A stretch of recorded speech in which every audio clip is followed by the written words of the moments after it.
Bom dia, irmãos. Tudo bem com vocês? Mateus capítulo 7, versículo 13 ao 29. Nessa manhã, o tema da nossa mensagem é as duas possibilidades. Então, encerramos o Sermão do Monte olhando para as várias duas possibilidades que esse trecho nos traz. Enquanto a gente lê, tenha isso em mente, perceba que há duas possibilidades em várias dessas menções de Jesus aqui. Então vamos ao texto bíblico, Mateus no capítulo 7, do 13 até o 29, até o final. Eu vou estar lendo na versão NVI nessa manhã. Mateus 7, 13. Entrem pela porta estreita, pois larga é a porta e amplo o caminho que leva à perdição, e são muitos os que entram por ela. Como é estreita a porta e apertado o caminho que leva à vida, são poucos os que encontram. Cuidado com os falsos profetas. Eles vêm a vocês vestidos de peles de ovelhas, mas por dentro são lobos devoradores. Vocês os reconhecerão por seus frutos. Pode alguém colher uvas de um espinheiro ou figos de ervas daninhas? Semelhantemente, toda árvore boa dá frutos bons, mas a árvore ruim dá frutos ruins. A árvore boa não pode dar frutos ruins, nem a árvore ruim pode dar frutos bons. Toda árvore que não produz bons frutos é cortada e lançada ao fogo. Assim, pelos seus frutos vocês os conhecerão. Versículo 21. Nem todo aquele que me diz Senhor, Senhor entrará no reino dos céus, mas apenas aquele que faz a vontade de meu Pai que está nos céus. Muitos me dirão naquele dia, Senhor, Senhor, não profetizamos em Teu nome não expulsamos demônios e não realizamos muitos milagres? Então eu lhes direi claramente, nunca os conheci. Afastem-se de mim, vocês que praticam o mal. 24. Portanto, quem ouve estas minhas palavras e as pratica é como um homem prudente, que construiu a sua casa sobre a rocha. Caiu a chuva, transbordaram os rios, sopraram os ventos e deram contra aquela casa, e ela não caiu, porque tinha seus alicerces na rocha. Mas quem ouve estas minhas palavras e não as pratica é como um insensato, que construiu a sua casa sobre a areia. Caiu a chuva, transbordaram os rios, sopraram os ventos e deram contra aquela casa, e ela caiu, e foi grande a sua queda. 28. Quando Jesus acabou de dizer essas coisas, as multidões estavam maravilhadas com seu ensino, porque ele as ensinava como quem tem autoridade e não como os mestres da lei. Essa é a palavra do Senhor para essa manhã. Vamos orar, inclina sua cabeça se você pode. Pai, te damos graças por mais uma porção das Escrituras a nós entregue nessa manhã. Recebemos de bom grado toda a palavra do Senhor e agora queremos abrir os nossos corações para que isso realmente não só nos informe intelectualmente, mas mude a nossa vida, Senhor. Deus, nós te damos graças pelo dom precioso, Teu Filho, Cordeiro de Deus, Jesus Cristo, entregue por nós como um dom, para que hoje nós pudéssemos também ter o Espírito de Deus habitando em nós. Espírito o qual inspirou cada uma dessas palavras e letras que lemos agora, e esse Espírito também é o mesmo que invocamos nessa manhã sobre nós mesmos, pedindo iluminação do alto. Mostra-nos, dá-nos luz sobre a Tua palavra nessa manhã, inspira-nos a ouvir-Te e obedecer. Pai, conduz-nos apesar de nós, apesar das minhas fraquezas e debilidades, eu Te peço que o Teu Espírito nos fira através da palavra nessa manhã. Gere em nós uma mudança no interior que se exteriorize a cada dia, Pai. Clamamos no nome do Teu Filho Jesus Cristo. Amém. Amém, irmãos.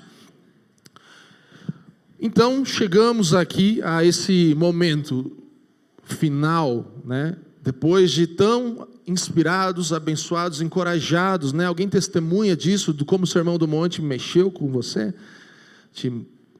Deu aquela fisgada, aquele negócio desconfortável, ao mesmo tempo que a gente recebe o aconchego de Jesus. A irmã Elisete está no segundo culto aqui, ela fica os dois, né? Daí ela falou para mim lá na água, vou ficar mais para apanhar mais um pouquinho.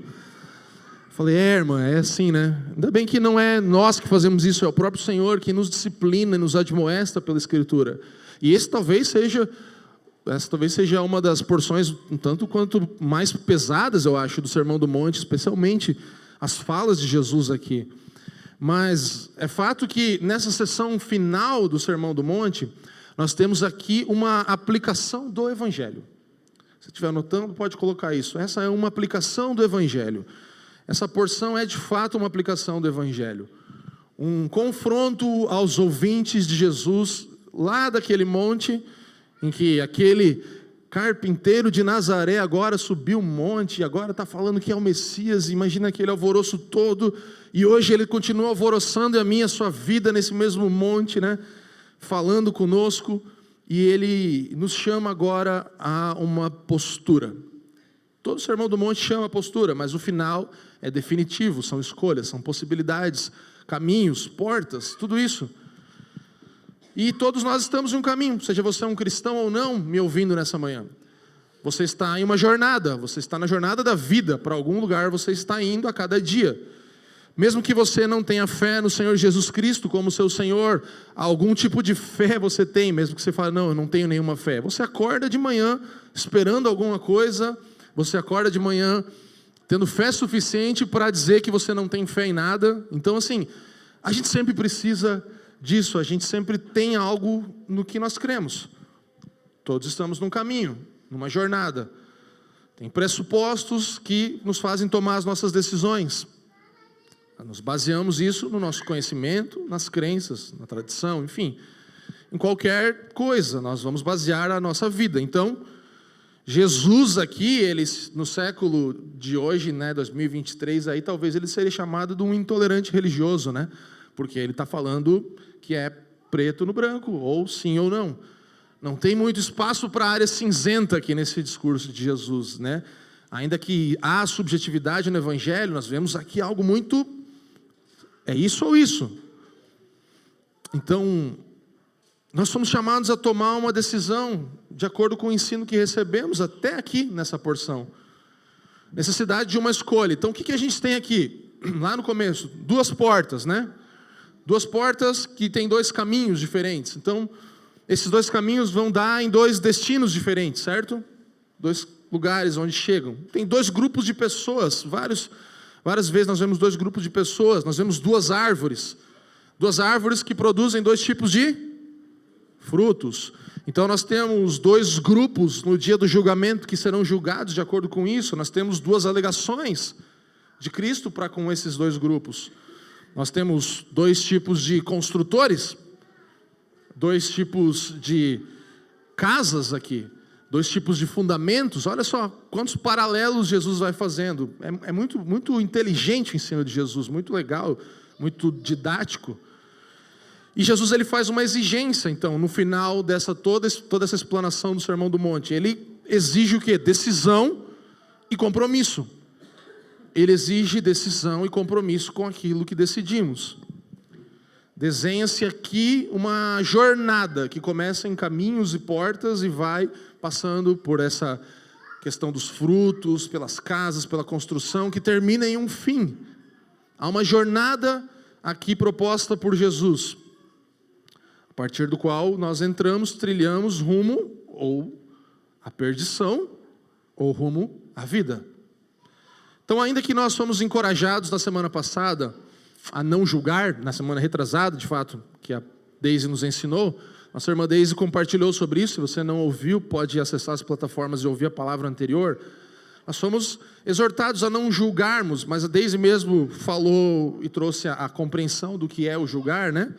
E nós precisamos cuidar com isso no sentido de condenação, mas o texto todo e toda a ordem de Jesus aqui é para nós julgarmos de certa forma, nós olharmos, avaliarmos, discernirmos o caminho, as portas, as casas, os fundamentos, os mestres, os profetas.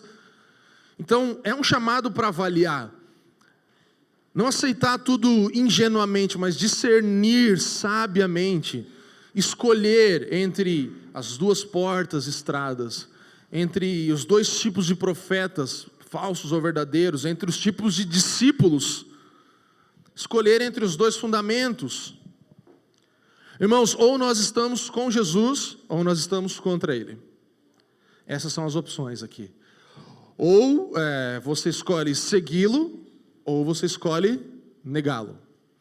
São duas opções muito claras. Não há um meio termo. Não existe área cinzenta. Ou seguimos, ou negamos. Ou estamos com ele, ou estamos contra ele. E eu quero propor nesse sermão 3 passagens que nós teremos. A primeira é a compreensão da jornada. Falaremos sobre a jornada. Em segundo lugar, sobre os falsos profetas. E em terceiro lugar, sobre os falsos discípulos. Então essa é a proposta que nós temos para essa manhã. A jornada, em primeiro lugar. Então a jornada proposta por Cristo para todos nós. Versículos 13 e 14. Dizem o seguinte: entrem pela porta estreita. Uma ordem clara de Jesus. Entra pela porta estreita.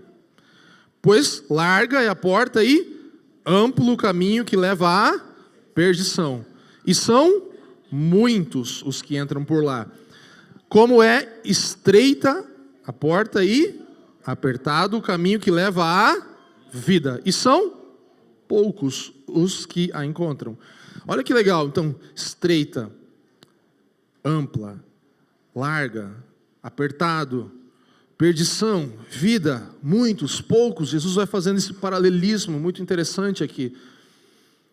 E os 2 caminhos falam de um caminho fácil e amplo, primeiro, que fala de um lugar onde tem espaço para muita diversidade de opiniões, né? Que tem muitas opiniões e muita tolerância, muita permissividade, é permitido muita coisa, e tem muito foco nos próprios desejos. Esse é um caminho amplo, um caminho largo.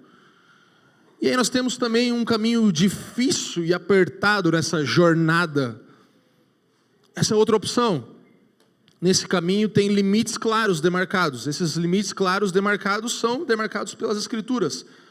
As Escrituras e tudo que Jesus ensinou até aqui definem como devemos viver de forma verdadeira e boa. Então, temos limites.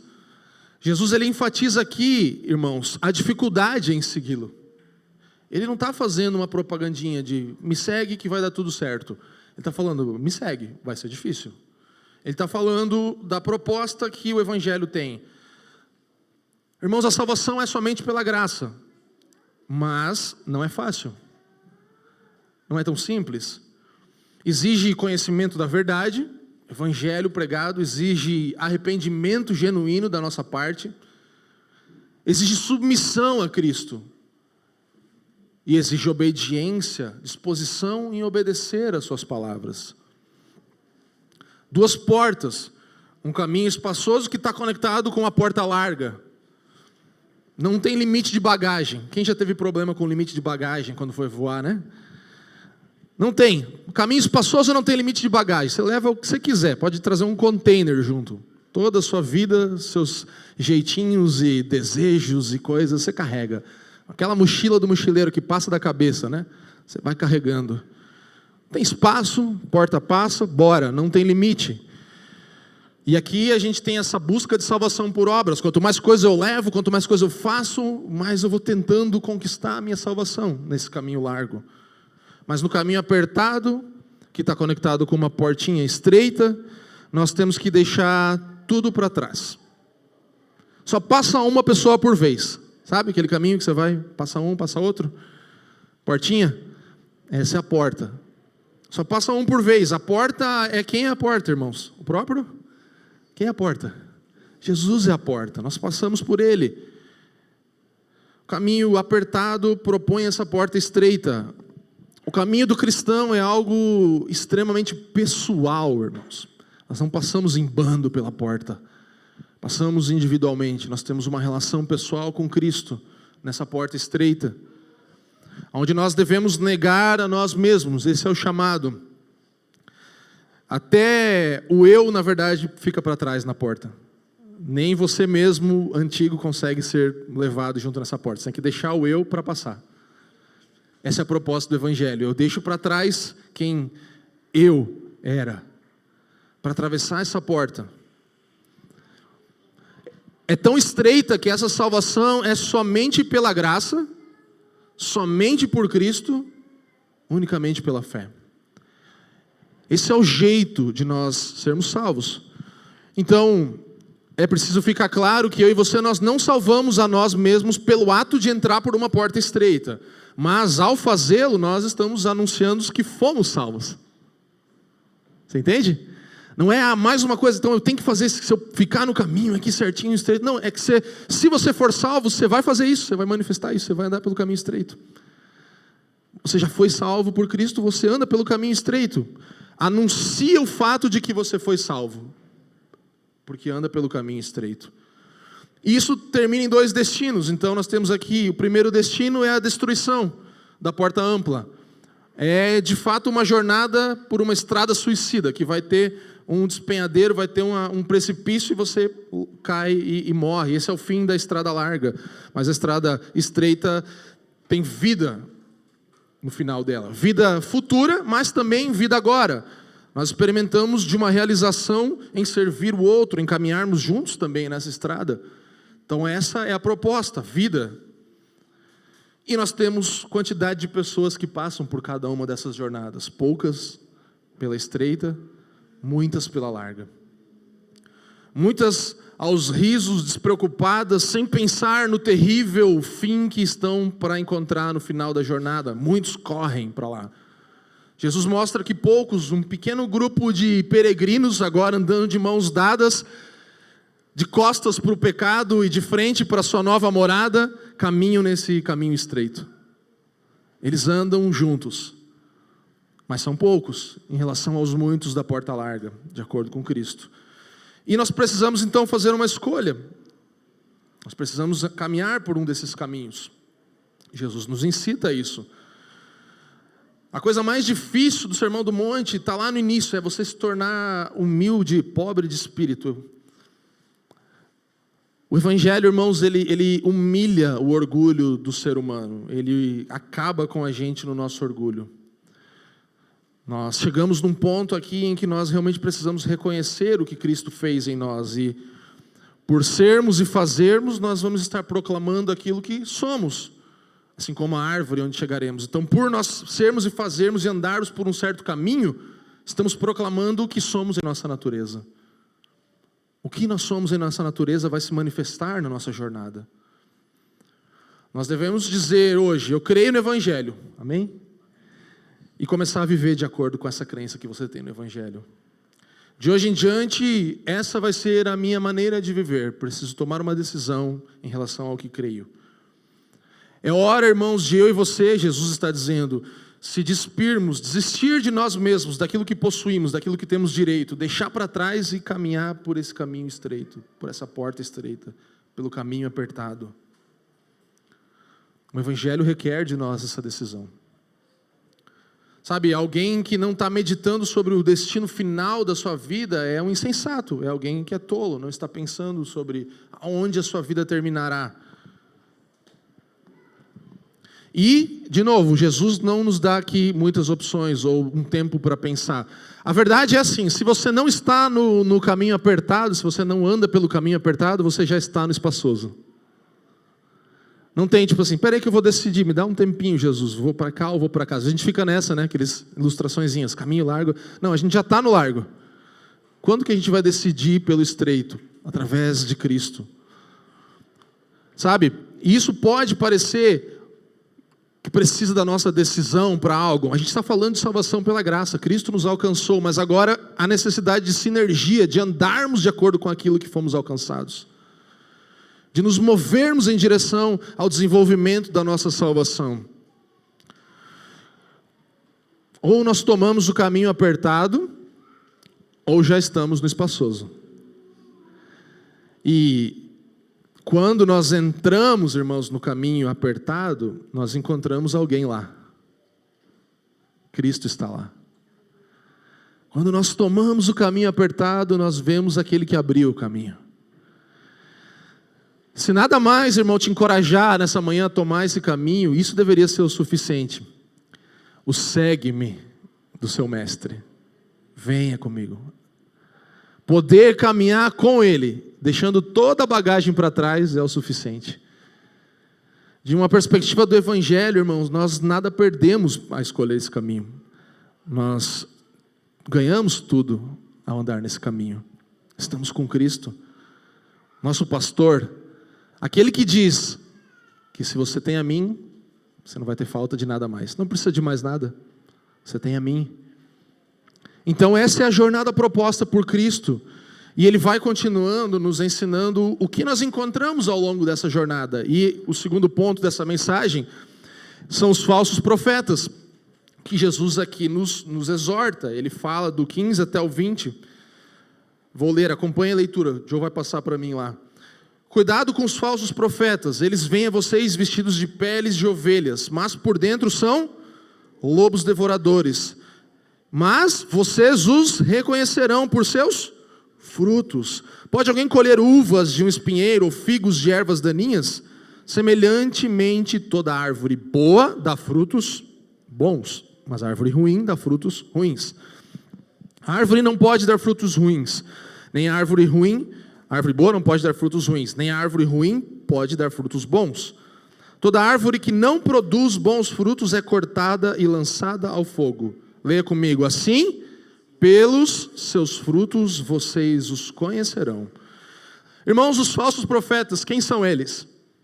Os falsos profetas são os que promovem a porta larga.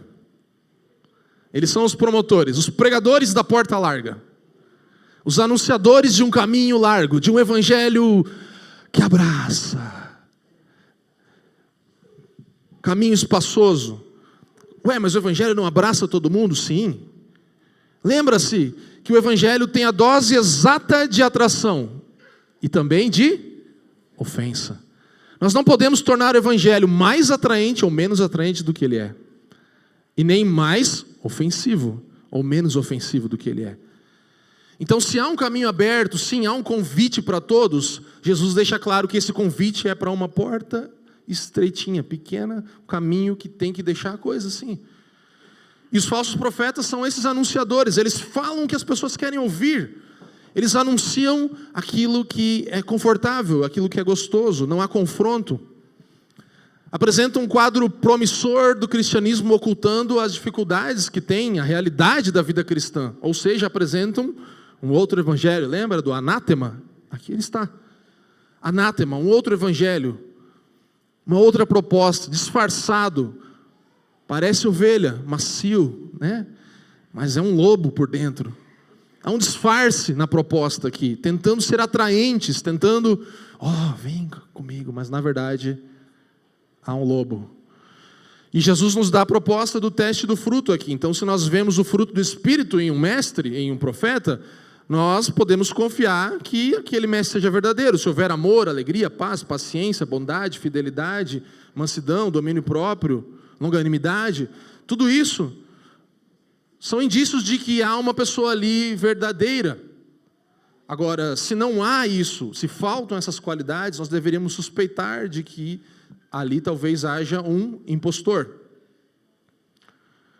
O evangelho, irmãos, não é só uma coisa para ser ouvida e aplaudida, mas a finalidade é ser aplicada. É o que Jesus está nos chamando aqui no final desse sermão do monte. Apliquem isso na vida de vocês. E o teste do fruto nos ajuda a perceber quem são aqueles que estão falando na nossa vida. Quem você está ouvindo, irmão? O que você está lendo? O que está sendo o teu guia, a tua orientação na tua vida? E tem gente que já se sabe, não, isso aqui é do diabo, né? Do janho. Mas tem gente que é disfarçada, que tem falsos profetas que parece que é uma coisa boa. E o Novo Testamento, especialmente as cartas de Timóteo, Pedro, vão falar de frutos dos falsos profetas, controvérsias, divisões. Depois você dá uma procurada lá, cobiça, destruição, heresias, isso são frutos de falsos profetas. A instrução de um verdadeiro mestre, profeta, pastor, deve estar de acordo com a palavra de Deus, irmãos. Deve estar de acordo com isso aqui. Não há outra opção. Sabe, a natureza da árvore aqui vai indicar se ali tem alguém regenerado ou não. Comportamento moral adequado também faz parte disso. Então, você vai perceber pelos frutos se aquela árvore nasceu de novo ou não. Porque não tem como alguém produzir bons frutos se não nasceu de novo. Não tem como discipular alguém que não se converteu. Não tem como esperar o caráter de Cristo de alguém que ainda está na maldição de Adão, né? Irmãos, o novo nascimento, ele é um pré-requisito para a gente produzir os frutos que Jesus está requerendo aqui. É necessário nascer de novo para que bons frutos, novos frutos nasçam de nós. E os falsos profetas, eles negam que a jornada cristã seja estreita e difícil muitas vezes. Como detectar um falso profeta? É melhor talvez você olhar para aquilo que ele não declara, aquilo que ele esquece de declarar, entre aspas, na mensagem. Não pelo que ele fala, porque às vezes isso é o que engana as pessoas. Ah, mas está falando de Jesus, está falando, tem até uma igreja, tem até... Não, se falta uma parte do evangelho, é incompleto, há um falso ensino ali. Nós podemos detectar isso por meio daquilo que não é declarado, pela falta, mais do que por aquilo que declara. Talvez a grande estrela dos falsos evangelhos dos nossos dias seja o evangelho coach, né? Seja o evangelho motivacional, que faz a gente esquecer dos nossos problemas e faz a gente ter uma dose de endorfina e falar, Deus é bom e isso que é o que importa. E não olhar para as nossas questões a serem tratadas, não olhar para a pecaminosidade. Incompleto, falta algo. Não tem ênfase na rebelião do homem contra Deus, no pecado, na queda. Não tem ênfase no arrependimento. Aquilo que Jeremias fala. Aqueles que dizem paz, paz, quando não há paz. Isso são falsos profetas e Jesus nos instrui a fugir desses ensinos. A avaliar aquilo que estamos ouvindo e vendo. Isso nos leva ao terceiro ponto. Os falsos discípulos. Então do 21 ao 23, leiamos juntos também, você pode acompanhar a leitura. 21 diz, nem todo aquele que me diz Senhor, Senhor, entrará no reino dos céus, mas apenas aquele que faz o quê? A vontade do meu Pai, que está nos céus.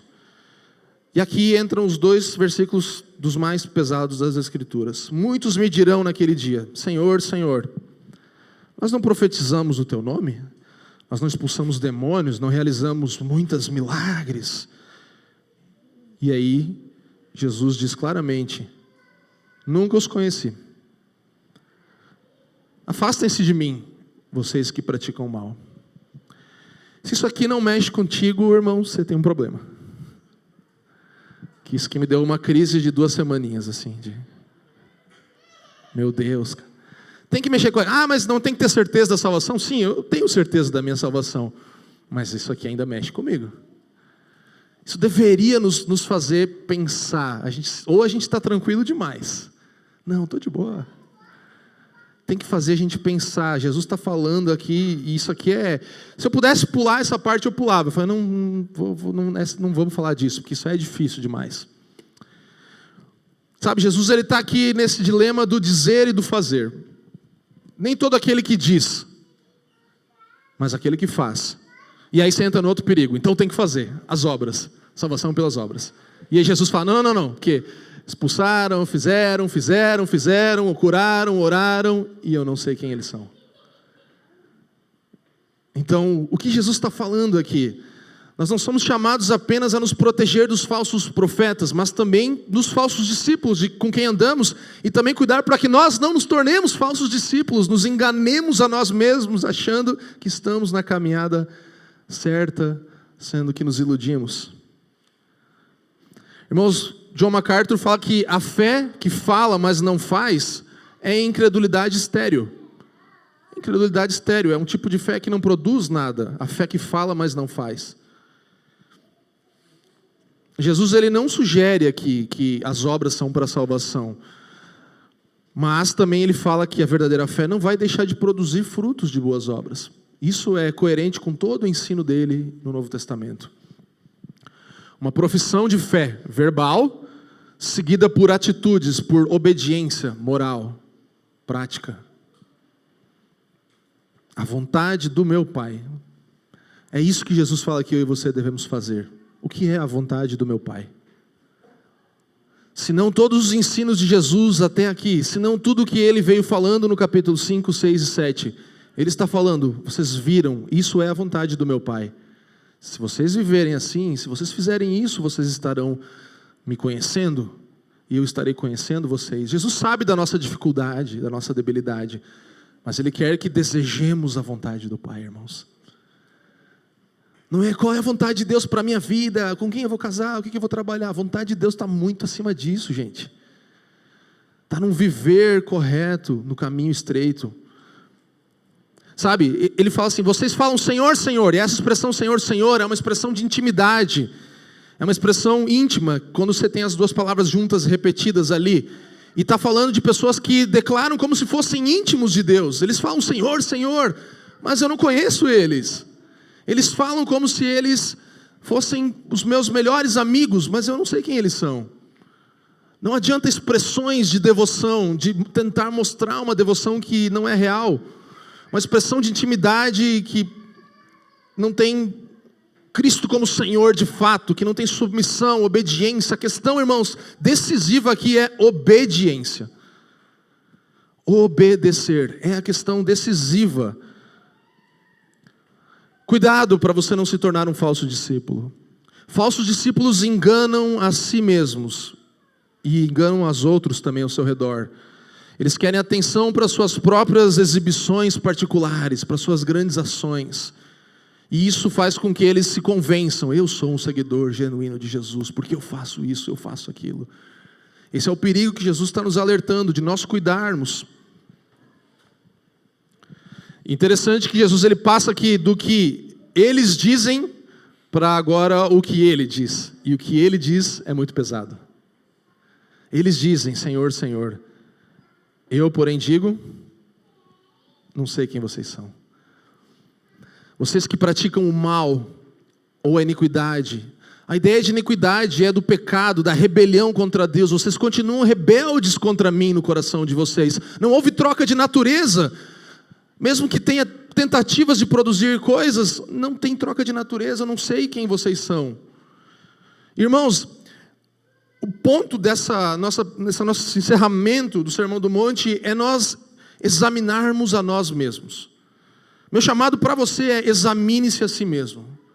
Tome tudo o que a gente falou nas últimas semanas agora e faça essa análise, essa autoanálise de você mesmo. Examine-se. A Bíblia vai estar cheia de textos assim, falando examine-se, olhe, julgue a si mesmo, perceba o seu andar, como você tem andado. Não se engane, não tente se convencer de ser um cristão que você não é, irmãos. Eu falei com a Jaque essa semana várias vezes, eu fiquei repensando coisas da minha vida com Deus, devocional. Por que eu vou ler a Bíblia? Por que eu... Sabe, a gente precisa ter esse tipo de coisa, essa crise mesmo, de parar e falar, por que eu faço o que eu faço? Por que eu sou um cristão, sabe? E você que não é um cristão, você também precisa de uma crise para te mover. Você precisa parar para pensar como você conduz a sua vida. Vida pessoal com Deus entra aqui. Jesus está falando de intimidade, proximidade, de sincera obediência, de andar com Ele, de conhecer a Deus e ser conhecido por Ele. Essa é a proposta. Por que você se aproxima da Bíblia, meu irmão? Por que você lê a tua Bíblia todos os dias, como é esperado de um cristão? Ou uma vez por semana, ou de vez em quando, né? Mas o que é esperado de um cristão é que ele leia a Bíblia todos os dias. Por que você faz isso? Por que você se dirige a Deus em oração? O que está mantendo a tua vida a cada dia? É a palavra do Senhor que é o teu alimento, que te mantém de pé, ou são outras coisas? Ou você faz a primeira coisa no dia é pegar, acorda de manhã, o celular desperta, vai pro feedzinho, vai correndo, passou meia hora, oh meu Deus, à noite, última coisa antes de dormir, até adormecer, né? O que tem conduzido a tua vida? A palavra de Deus ou outras coisas? E se você vai para a palavra de Deus, para a oração, é por causa do que ela é para você, para te manter de pé, ou por outras razões? Por que nós nos aproximamos de Deus em oração? O que está mantendo a nossa vida? Sabe, irmãos, e agora mesmo talvez a tua consciência esteja te acusando, né? Você fica assim, nossa, é verdade, meu Deus, cara, para de falar isso, eu preciso melhorar. E isso deveria ser unânime de todos aqui, né? Não tem ninguém que vai achar, não, minha vida de oração está top, que aí tem outra conversa, então você está num outro caminho. Agora, quem está no caminho estreito, Vai parar e... Só que sabe o que a gente faz? Ao invés da gente deixar a nossa consciência iluminada pelo Espírito, agora então fazer o seu papel, a gente pega logo e apresenta para elas outras coisas positivas para fazer um contrapeso e equilibrar. Fala, não, mas é porque essa semana teve roubar a igreja, eu fiquei lá dormindo lá, como é que eu ia orar? Não, que teve o negócio da ação social, essa semana você não sabe, foi corrido e tal, mas eu estou fazendo várias coisas, estou ajudando os pobres, estou dando dízimo, sabe? A tua consciência vem, você tem isso agora, aí você foge, você põe contrapeso, você fala, não, mas é que, não, mas eu também não sou tão ruim assim quanto ele está tentando me deixar aqui hoje, nessa manhã. Não, você é pior do que você pensa, só isso. E eu sou pior do que eu penso. Você está me entendendo que eu e você fazemos esse jogo com a nossa consciência? Quando nós temos um Espírito de Deus nos ilumina na nossa consciência e a gente vai e apresenta coisas positivas para dar esse contrapeso, para tentar fazer ficar mais leve aquilo que a gente está sentindo ali. Você pode usar outras desculpas. Teologia, eu amo teologia. Quem mais? Teologia, só os teólogos. Apologética. Eu vou para a Bíblia porque eu quero conhecer. Eu quero pegar essa doutrina da salvação que eu creio, soteriologia aqui. Agora eu vou achar os pontos. E eu vou para a Bíblia para isso. E eu vou tentar ver, o diálogo com a cultura. E estou falando tudo coisa que a gente prega, a gente gosta. Mas se a gente se aproxima da Bíblia por uma atitude intelectual, meramente não espiritual, não de buscar alimento, de pegar o que vai nos manter de pé, nós estamos caminhando pela trilha errada, irmãos, rumo à condenação.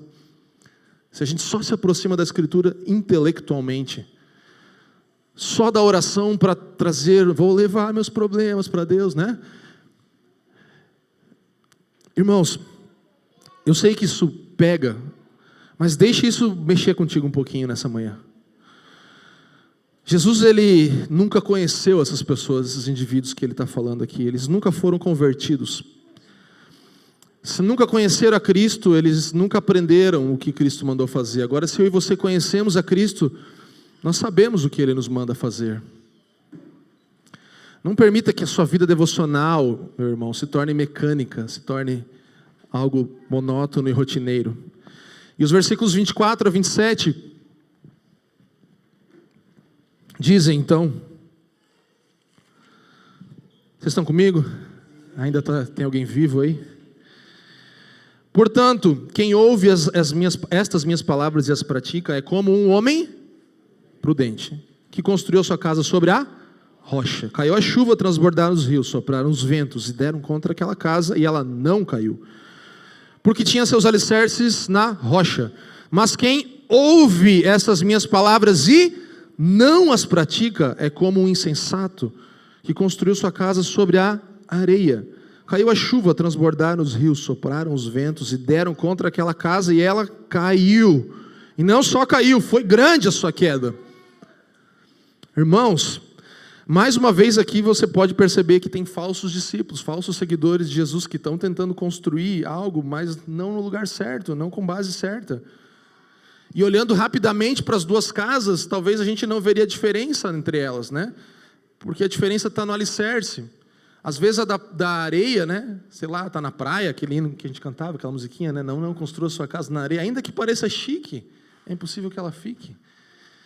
Às vezes parece até mais bonito, mas a base é que você não perceba, não vê nada ali externamente, você só sabe que o fundamento está errado quando aquela casa cair. Ela está sobre a areia, instável, superficial, não tem profundidade. Cristãos, irmãos, e pseudo-crentes são muito parecidos por fora. Cristãos e pseudo-cristãos são bem parecidos. Eles até, ambos carregam uma Bíblia no domingo, né? Frequentam uma igreja, leem a Bíblia, escutam sermões, vão até participar da série do Sermão do Monte na família dos que creem. Ambos vão. Sabe? A questão não é se ouvem ou não, mas se praticam. Se colocam isso em prática. E aqui é factual que somente uma tempestade vai poder mostrar o fundamento. Só quando algo for derrubado. E tempestades podem ser coisas da nossa vida aqui, momentâneas, mas especialmente está falando do dia do juízo final, onde tudo será exposto. E eu não consigo pensar que nós deveríamos esperar para ver que Jesus está falando, vai acontecer. Mas Ele está falando, veja como você constrói. Chama um engenheiro mais experiente que você para dar uma olhada no teu fundamento. Chama alguém que sabe o que está acontecendo e dá uma avaliada, para você não construir e ficar construindo e se enganar a si mesmo. Fala, não, está aí há tantos anos em pé. Não vai cair. Mas na hora da tempestade que vem, cai. Nós não devemos esperar para ver, porque será tarde demais. Algo ainda pode ser feito. Sabe, irmãos, a destruição, a ruína é o fim daqueles que ouvem as palavras de Jesus, mas não têm atitudes apropriadas em resposta, não se dispõem a conhecer todo o conselho de Deus. Pegam um evangelho superficial, um evangelho de areia, e constroem a sua vida em cima do evangelho de areia. Paulo fala que o evangelho é todo o conselho de Deus. O evangelho fala para todas as áreas da minha e da sua vida. Tudo. Como você se veste, como você come, com quem você anda, o que você posta na internet, como você cuida do seu corpo, tudo. O evangelho não é uma coisinha superficial, uma areinha. Ele é uma rocha, irmãos. Sabe, o pseudo-crente, ele é tolo, ele é precipitado, ele é superficial, ele quer os benefícios do evangelho, sem os compromissos do evangelho. Nós somos chamados a rever isso, a construir no fundamento da palavra de Deus. Uma obediência que requer arrependimento, rejeição dos outros evangelhos, da salvação pelas obras, confiança na graça de Deus para salvar. Isso é consolador, porque nós temos algo que nos capacita a resistir mesmo nas horas mais tensas da nossa vida, nas horas mais difíceis que eu e você enfrentarmos, nas horas mais críticas da nossa vida, nós temos algo que nos ajuda a enfrentar esses momentos, essas tempestades. O Evangelho prepara homens e mulheres como nós para resistir com sucesso a esses ataques que podem vir, as chuvas e tempestades e ventos. É isso que o Evangelho nos fornece, meus irmãos. E o versículo 24 deixa muito claro: ouviram, mas não obedeceram. E nós somos chamados a ouvir e obedecer. Não é quanto você conhece da Bíblia, não é se dizemos ou se ouvimos as coisas certas, mas é se praticamos aquilo que dizemos e ouvimos. Jesus, Ele aqui nos chama para isso, praticar. O senhorio de Jesus, Ele é provado desse jeito, irmãos. Se Jesus é o Senhor, Senhor, que nós clamamos, Ele é uma realidade central na nossa vida. A prática do cristianismo é uma coisa normal para um cristão que é filho de Deus e que tem Senhor Jesus Cristo como aquele que o guia. Então, o que você sabe e diz, se traduz no que você faz? Pergunta para você mesmo. O que eu sei, o que eu digo saber, o que eu ouvi, traduz no que eu faço, traduz o que eu vivo a cada dia? Eu quero trazer Martin Lloyd Jones, na sua magistral obra do Sermão do Monte, ele traz umas perguntas, e eu peguei e selecionei alguma coisa para a gente dar uma olhada aqui e dar uma avaliada. Então são alguns parágrafos mais longos, mas queria que você acompanhasse a leitura comigo e deixasse essas perguntas ecoarem um pouquinho dentro de você. Você fica ressentido diante do Sermão do Monte? Tenta avaliar, faz esse autoexame. Você tem aversão por ele? Você faz objeção quando ouve sendo pregado? Se você tiver que responder positivamente, então você é um dos insensatos. Todo indivíduo insensato sempre detesta o Sermão do Monte, quando mesmo é apresentado fielmente tal qual ele é, não pseudo-evangelho, com todas as suas porções. Você sente que o Sermão do Monte torna as coisas impossíveis para você? Você se sente perturbado diante dos seus padrões? Você costuma comentar que é impossível pôr o Sermão do Monte em ação? Você critica-o dizendo, ele é rígido, a sua pregação é severa, e ele torna tudo destituído de esperança. É essa a sua reação diante do Sermão do Monte? Essa sempre será a reação do crente falso. O crente falso se impacienta diante do Sermão do Monte, porquanto ressente-se de ser examinado, odeia ser prescrutado, pois isso o deixa intranquilo. Sabe, a gente faz aqui na Família dos que Creem uma entrevista de membresia.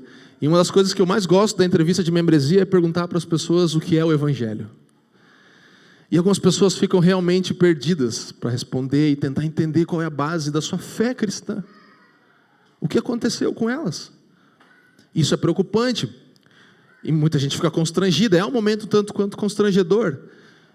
Mas eu vejo como isso produz frutos. Como as pessoas começam puxa, é verdade, eu preciso ver isso. E aí a gente começa a ensinar, a falar sobre o que é o Evangelho. Para muitas pessoas que se dizem cristãos há muito tempo.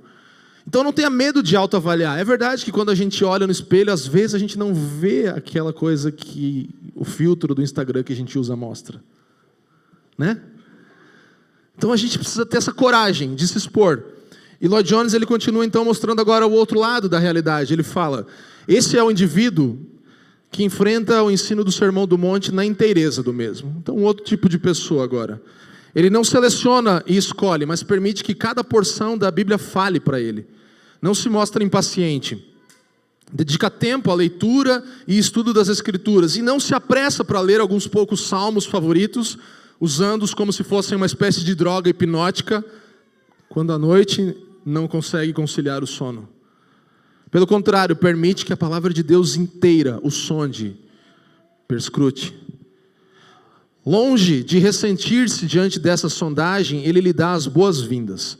Ele sabe que essa sondagem lhe é benéfica e não faz objeção à dor que isso possa vir a lhe causar.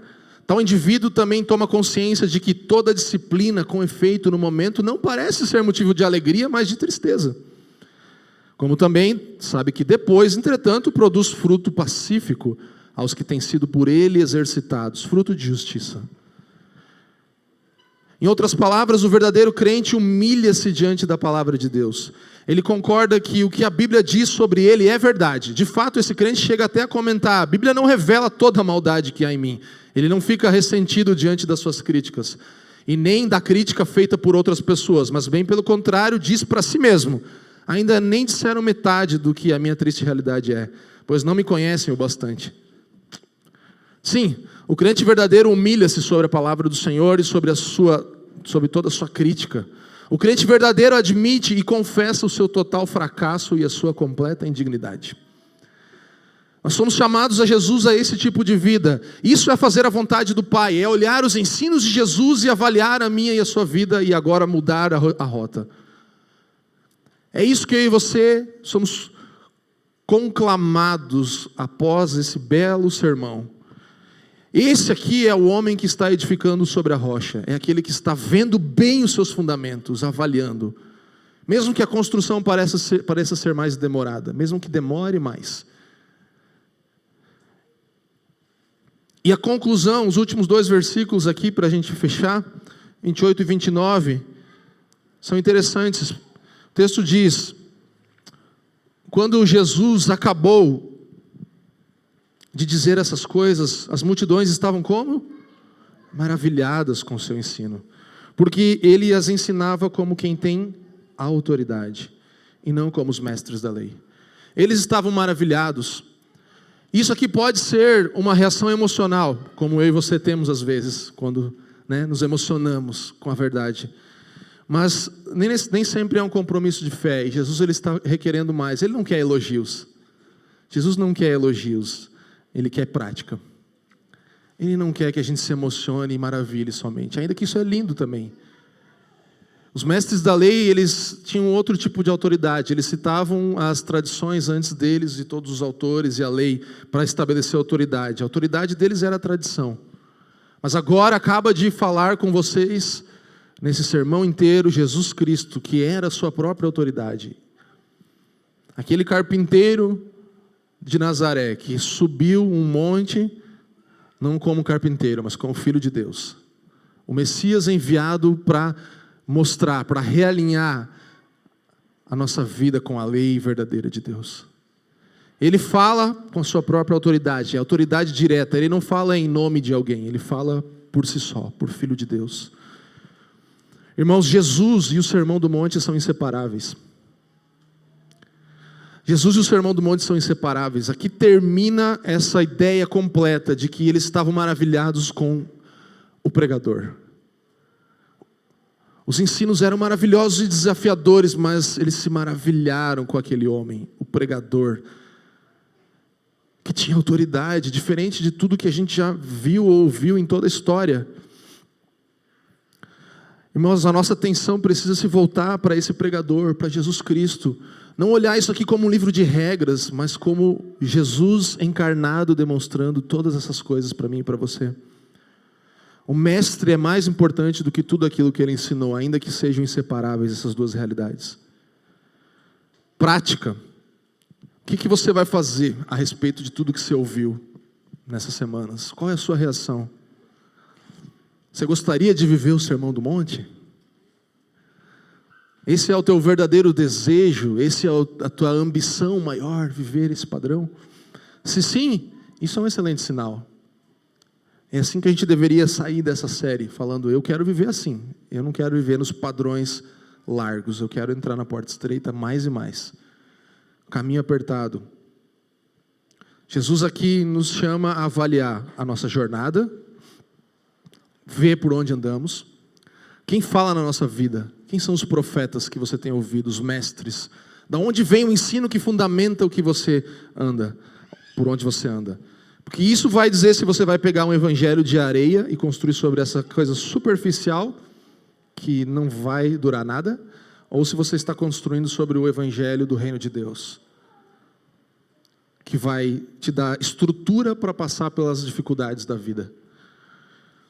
Sabe, irmãos, nós somos chamados aqui a perceber, a autoavaliar, perceber a nossa natureza e caráter como povo de Deus e manifestar isso. Sabe, é isso, você é chamado a perceber quem você é e aí manifestar isso. Perceba quem você é no novo povo de Deus e agora manifeste isso na vida diária. Mas tem um perigo, o perigo é novamente nós ouvirmos a verdade, nós lermos a respeito da verdade e a gente até balançar a cabeça, mas não tomar uma providência. Não tomar uma atitude prática, não nos movermos na prática. Você deveria estar pensando agora mesmo, o que eu vou fazer exatamente para colocar isso em prática na minha vida? Como que eu vou mudar a minha vida para andar nos padrões de quem eu sou, não de quem eu era?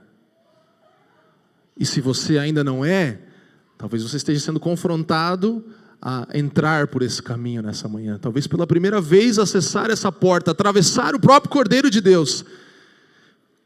Mas isso é tão difícil, isso fere, mas você está atravessando, você está indo por um caminho daquele que foi ferido muito mais do que isso pode nos ferir hoje.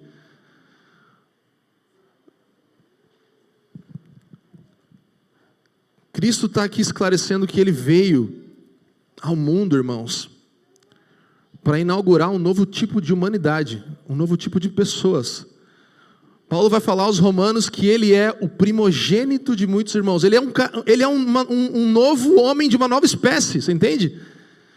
Coríntios vai falar, Paulo também diz que ele é o último Adão, ou seja, ele encerra um tipo de gente para começar um novo tipo de gente. Começa em Jesus uma nova sociedade de homens e mulheres que não vivem mais segundo o padrão que viviam antes, que estavam todos na porta larga, mas agora têm acesso a um caminho estreito, que tem amplitude, que abrange todas as vidas, as áreas da vida.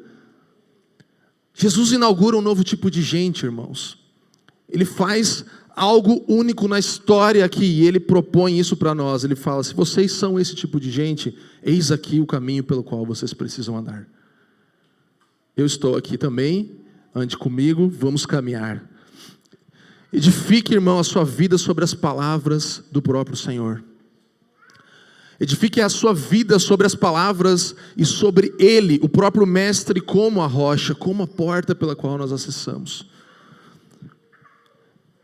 Deixe a sua consciência falar com você. Eu sei que não é um final tão animador, né? O Sermão do Monte, ele é bem isso, ele é muito difícil, assim, muito confrontador, mas nós precisamos deixar o Espírito de Deus ministrar aos nossos corações arrependimento, autoexame, olhar para mim e para você e perceber aonde temos falhado, aonde temos errado, como temos nos desviado desse caminho estreito, dessa porta apertada. Vamos orar, irmãos.